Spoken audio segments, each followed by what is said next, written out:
Hello dear student, आप सभी का स्वागत है आपके प्यारे से चैनल रोहित मैथ्स मेंटर पर।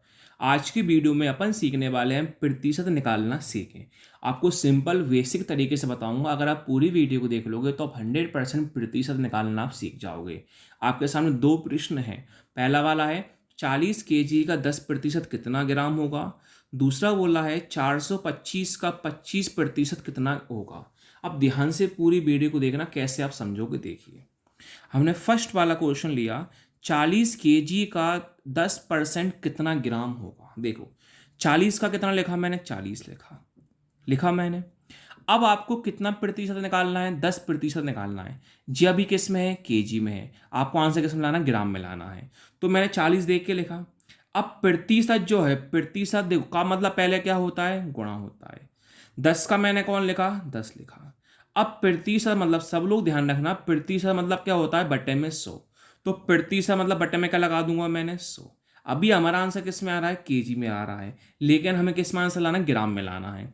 अब ग्राम में कैसे लाओ, पहले आंसर निकाल लो केजी में, बाद में निकालना ग्राम में आंसर। देखो आपका एक जीरो से एक जीरो क्या हुआ, कैंसिल हुआ।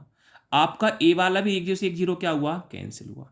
तो आपके पास कितना आंसर आया, 4 kg आया। कितना आया, 4 kg आया। लेकिन आपको आंसर किस में निकालना है, ग्राम में निकालना है। तो आप सब लोग जानते होंगे 1 किलोग्राम में कितने ग्राम होते हैं, 1000 ग्राम होते हैं। 1 किलोग्राम में कितने ग्राम होते हैं, 1000 ग्राम होते हैं। तो 4 kg है। तो आप यहाँ पर लिख दोगे कि 1 kg बराबर कितना होता है, 1000 ग्राम होता है।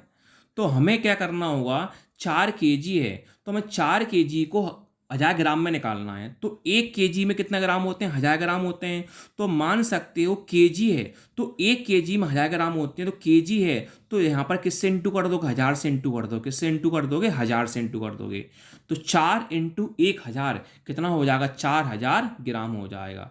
तो आप कह सकते हो 40 kg 10% कितना ग्राम होगा, 4000 ग्राम हो जाएगा। अब हम सेकंड वाला सीखते हैं। तो सेकंड वाला आपसे क्या बोला है, 425 का 25% कितना होगा। यहां पर ना रुपए में बात चल रही ना पैसे में बात चल रही, हमें कोई दिक्कत नहीं है। जब केजी ग्राम में किसी की बात चलती है तो बात होती है। अगर आपको आंसर केजी में ही लाना होता तो आपका आंसर 4 kg आता। लेकिन आपसे बोला था केजी को ग्राम में आंसर लाना था, इसलिए हमने क्या करा, हम जानते हैं 1 kg में 1000 ग्राम होते हैं। तो केजी हमने 1000 से इंटू कर दिया। तो 4 इंटू 1000 कितना हो गया, 4000 ग्राम हो गया।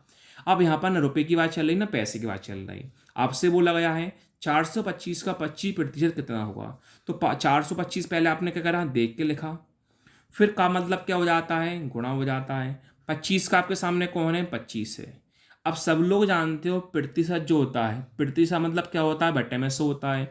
इस प्रतिशत के बटे में क्या लगा दूंगा, मैं 100 लगा दूंगा। अब आपको क्या करना है, ऊपर नीचे संख्या काटना है। आप देख सकते हो 2500 है, 5 से भी कट रहा है। अगर आप 25 को डायरेक्ट 100 से काट लो तो भी कोई दिक्कत नहीं है। तो 25 को डायरेक्ट 100 से काट लेता हूँ। 25 के बारे में 100 कितनी बार में आता है, 4 बार में। ऊपर कौन है, 425। नीचे आपके पास कौन है, 4 है।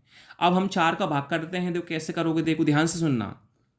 4 एकम 4, 4 के बारे में 4 एक बार में आता है। अब 4 के बारे में 2 आता है कि नहीं, तो यहाँ पर जीरो लगाना कंपलसरी होता है। कुछ बच्चे जीरो लगाते नहीं है, उन बच्चों का आंसर गलत हो जाता है। अब कितना है, 25 है। अब 4 के बारे में 25 आता है कि नहीं, सिर्फ 25 से कम क्या आता है, 24 आता है। तो 4 के बारे में 24 कितनी बार में आता है, 6 बार में। कितना बचा आपके पास, एक बचा। कितना बचा, एक बचा। अब 4 के बारे में एक आता है कि नहीं, तो आपको यहाँ क्या लगाना पड़ता है, पॉइंट। और एक के बाद आप कौन लगा दोगे, जीरो। कितना होगा, एक और जीरो 10। अब 4 के पाड़े में 10 कितनी बार में आता है, नहीं आता। लेकिन 10 से कम क्या आता है, 8। 4 दूनी 8 हो गया। 10 था, 8 का यूज कर लिया, कितना बचा, 2। दोबारा फिर आप क्या लगाओगे, जीरो। 2 और जीरो कितना होगा, 20। 4 के पाड़े में 20 कितनी बार में आता है, 5 बार में। तो यही आपका फाइनली आंसर हो गया।